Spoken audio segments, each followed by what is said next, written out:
Oups. Au moins, ça te donne un peu de couleur. Tu as l'air aussi délavé que l'amour qu'il te portait. Le vin rouge a percuté ma poitrine avant même que je ne voie le verre s'incliner. Ma demi-sœur, Chloé, n'a pas présenté d'excuses. Elle restait là, debout dans sa tenue de deuil sur mesure, souriante, tandis que la tache sombre s'étendait sur la seule robe noire que je possédais. Autour de nous, le brouhaha de la réception après les funérailles s'est instantanément tu. Ne reste pas là à goûter, Élise, a lancé ma belle-mère, Béatrice, en surgissant derrière elle. Elle m'a fourré un lourd plateau d'argent entre les mains. Puisque tu as l'air de faire partie du personnel, autant te rendre utile. Sers le champagne. Les invités ont soif. Avant que je ne vous raconte exactement comment j'ai effacé ce sourire de son visage pour toujours, laissez-moi un commentaire pour me dire d'où vous m'écoutez et quelle heure il est chez vous en ce moment. J'adore savoir qui fait partie de notre communauté. La porte de la cuisine s'est refermée derrière moi, tranchant le bruit de la réception comme une guillotine. L'air ici était frais, stérile, et sentait la cire au citron, le parfum de ma vie depuis ces 5 dernières années.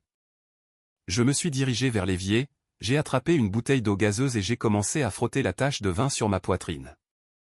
Ça n'a pas bougé. La marque rouge restait là, comme une cible. J'ai regardé mon reflet dans la porte en inox du réfrigérateur. J'ai 25 ans. J'ai un master en gestion des entreprises que j'ai obtenu en cours du soir au CNAM, tout en changeant les bouteilles d'oxygène de mon grand-père Arthur pendant la journée. Mais pour les gens dans l'autre pièce, je ne suis qu'Élise, le vestige encombrant d'un mariage qu'ils veulent oublier. Pendant des années, je me suis posé la question que toutes les victimes se posent, pourquoi ?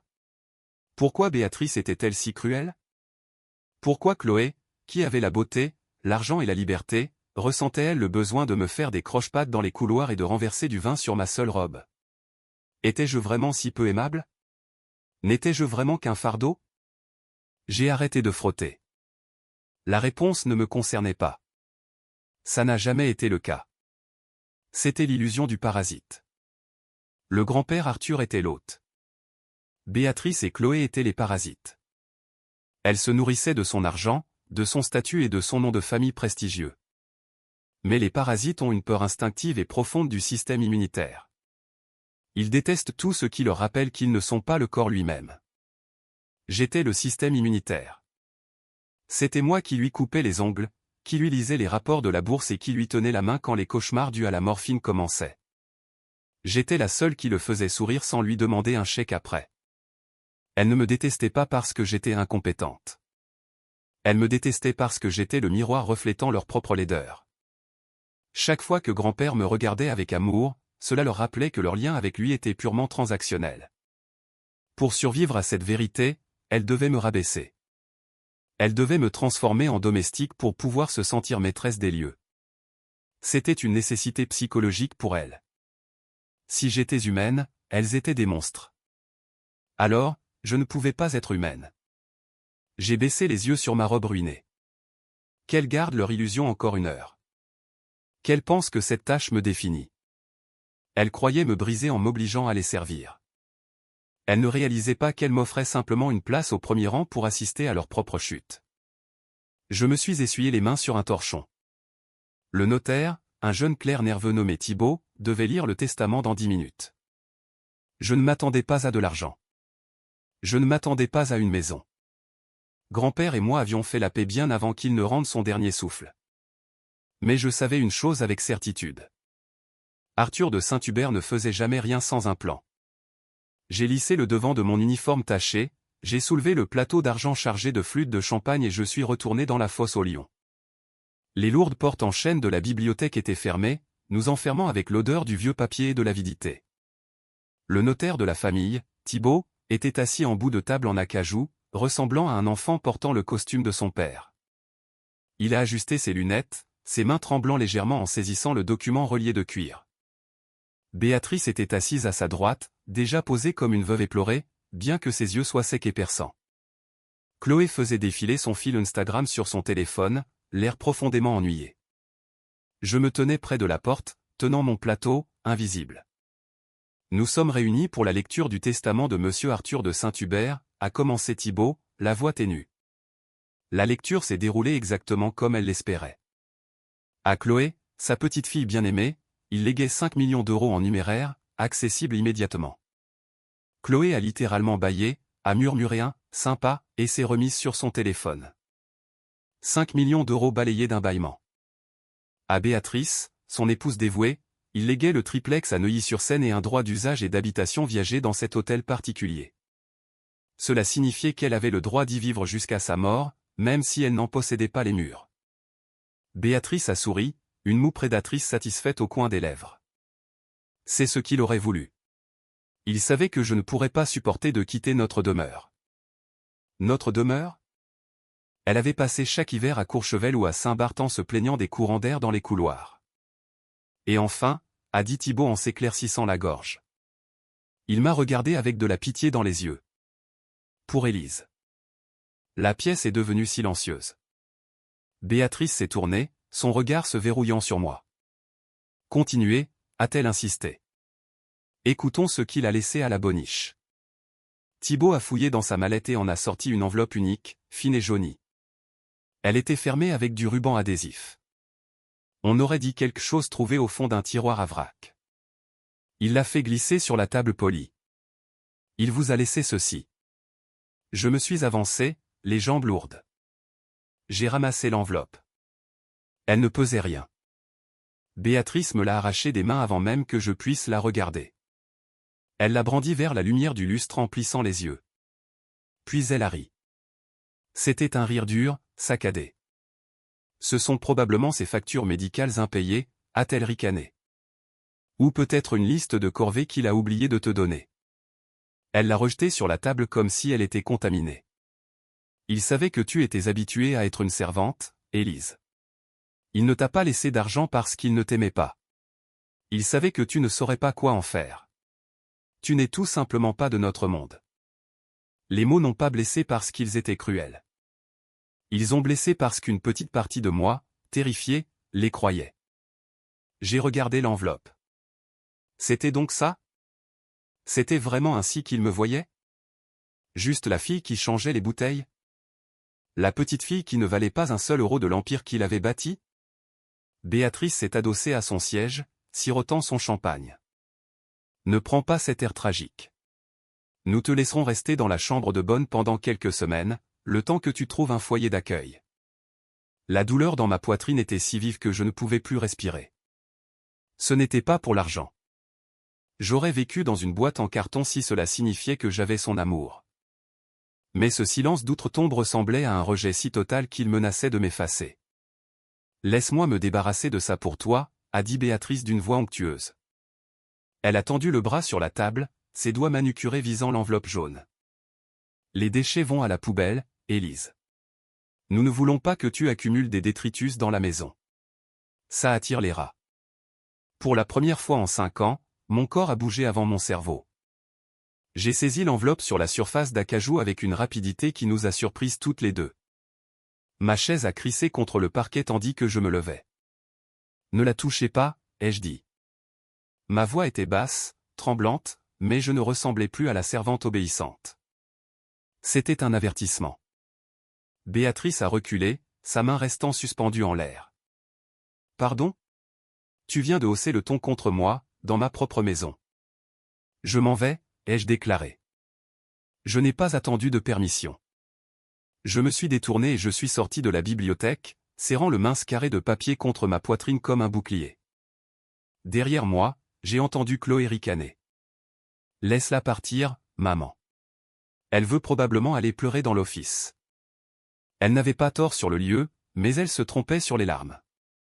Je ne suis pas allé dans ma chambre. Je suis allé dans l'office, une pièce étroite et sans fenêtre entre la cuisine et la salle à manger où j'avais passé des milliers d'heures à astiquer l'argenterie. C'était le seul endroit dans cet immense hôtel particulier où je me sentais en sécurité. J'ai verrouillé la porte. Mes mains tremblaient si fort que j'ai failli déchirer le papier en brisant le seau. J'ai fait glisser le contenu sur le comptoir en granit froid. Ce n'était pas une facture. Ce n'était pas une liste de corvées. C'était une simple fiche Bristol blanche. Dessus, tracé avec une pression qui semblait avoir marqué le papier, se trouvaient 10 chiffres, un numéro de téléphone. Et en dessous, Une seule phrase de l'écriture anguleuse et reconnaissable de grand-père Arthur, appelle quand les loups montreront leur croc. J'ai fixé ces mots. Le souffle a quitté mes poumons d'un coup. Il savait. Il savait exactement ce qu'elle ferait. Il savait que Béatrice se moquerait de moi. Il savait que Chloé essaierait de m'effacer. Il ne m'avait pas laissé cette enveloppe comme une insulte finale. Il l'avait laissée comme une arme. Il ne m'avait pas abandonné. Il m'avait armé. J'ai sorti mon téléphone de la poche de mon tablier. L'écran était fendu. Chloé l'avait fait tomber d'une table par accident la semaine dernière, mais il fonctionnait encore. J'ai composé le numéro. Ça a sonné une fois. Cabinet Marchand et Associés, a répondu une voix. Ce n'était pas Thibault, le jeune clerc nerveux de la bibliothèque. Cette voix était grave, rocailleuse, et imposait un respect instantané. C'était la voix d'un homme qui ne craignait personne. Je connaissais cette voix. C'était Maître Marchand, le conseiller juridique principal de tout l'Empire Saint-Hubert. C'était le plus vieil ami de grand-père et l'avocat le plus redouté de Paris. Béatrice essayait d'obtenir un rendez-vous avec lui depuis des mois, mais il ne rappelait jamais. « Bonjour », ai-je chuchoté. C'est Élise. Il y a eu une pause à l'autre bout du fil. Un silence lourd et significatif. « Je sais qui c'est », a dit Maître Marchand. Son ton n'était pas dédaigneux. Il était déférent. L'équipe de sécurité est en attente, et les documents de transfert sont sur mon bureau. J'attendais votre appel, Madame la Présidente. Le monde a basculé sur son axe. Madame la Présidente ? Comment m'avez-vous appelé ?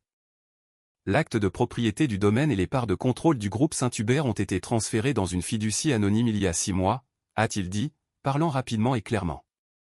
Vous êtes l'unique bénéficiaire et l'administratrice de cette fiducie. Vous possédez l'entreprise.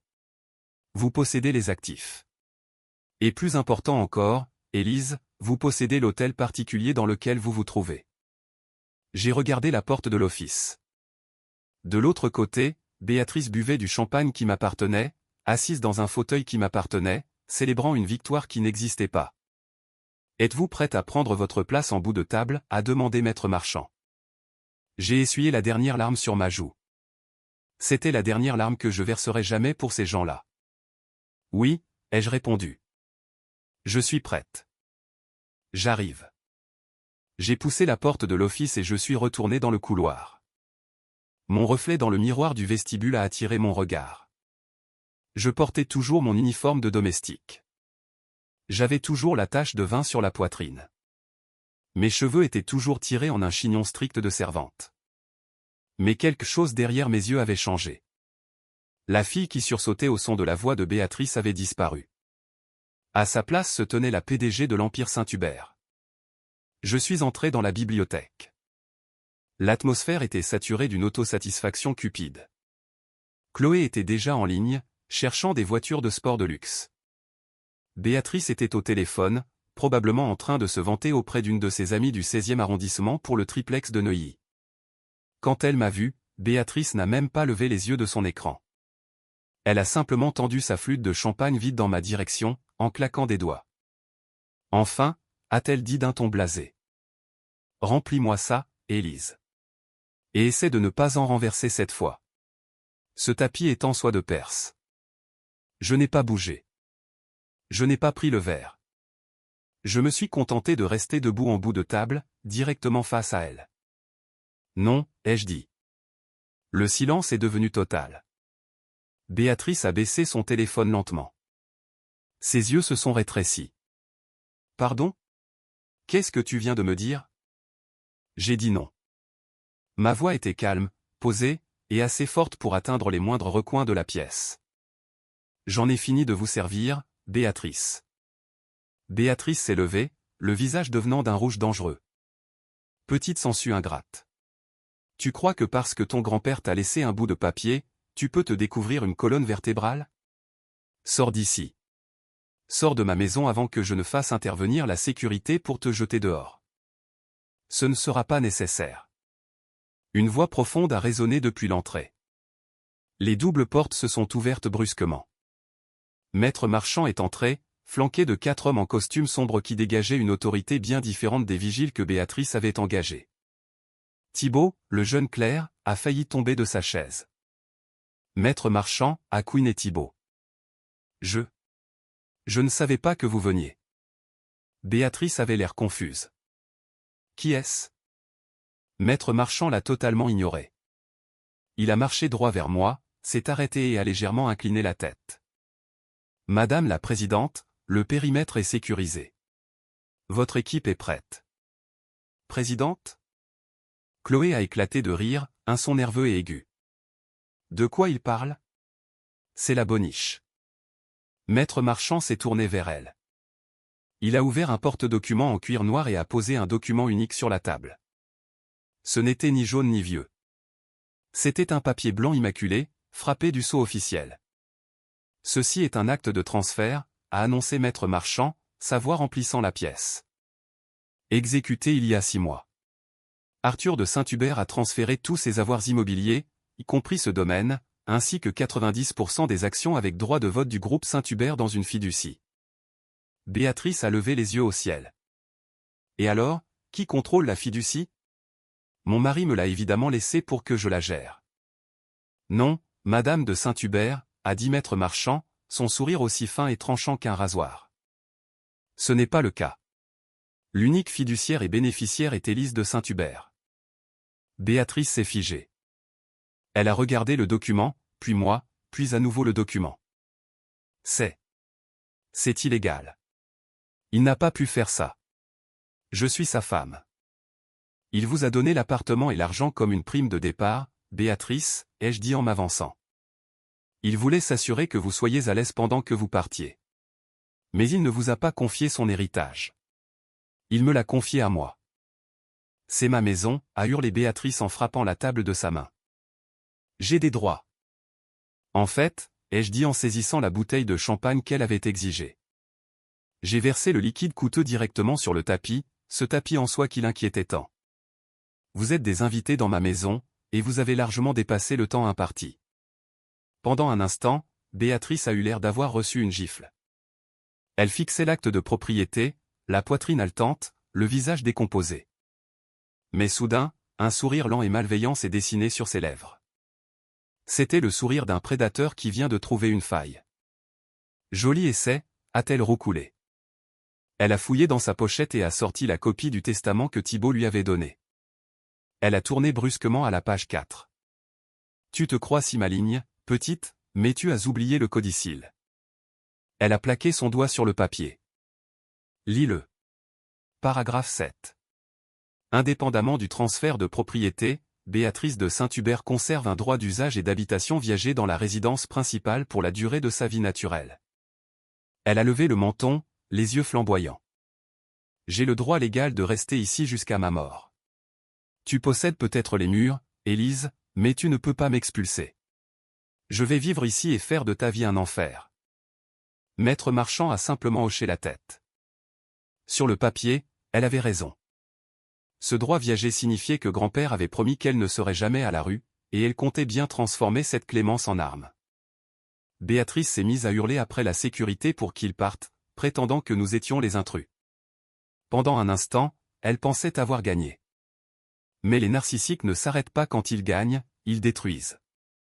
Son regard s'est posé sur le vase Ming, l'objet le plus précieux de la pièce. Avant que je ne puisse l'arrêter, elle s'en est saisie et l'a projeté au sol. Il s'est brisé comme un coup de feu, les éclats glissant sur le marbre. Elle a souri, s'attendant à des larmes. Au lieu de cela, Maître Marchand a calmement tourné une nouvelle page et a lu à haute voix, le droit viager de Béatrice était conditionnel. Tout dommage délibéré causé à la collection Saint-Hubert entraînait son annulation immédiate. Le vase était l'article numéro 1 de l'inventaire. 4 caméras avaient tout enregistré. Les droits de Béatrice venaient de s'évaporer. Elle n'était plus qu'une intruse. La panique a remplacé sa fureur quand la sécurité s'est saisie d'elle. J'ai ordonné qu'on l'emmène et j'ai appelé la police pour dégradation volontaire de biens de grande valeur. Elle s'est débattue, hurlant que la maison était à elle, mais c'était fini. Chloé a détalé sans demander son reste. Les portes se sont refermées, et le calme est retombé sur la pièce comme un air purificateur. Maître Marchand a finalisé les documents. Une fois qu'ils furent tous partis, j'ai fouillé parmi les débris de céramique et j'ai trouvé un vieux Polaroid caché dans le socle du vase, grand-père me tenant dans ses bras quand j'étais bébé, avec un message au dos, mon plus grand trésor. Les larmes sont venues, non pas de la perte, mais de la délivrance. Grand-père ne m'avait pas laissé un vase, il m'avait laissé la preuve que j'avais ma place et que j'étais aimé. J'ai vidé le reste du verre de Béatrice, j'ai levé un verre d'eau pure vers la lune par la fenêtre, et j'ai murmuré, à nous, grand-père. Les ordures se sont sorties toutes seules. La liberté avait un goût frais et limpide.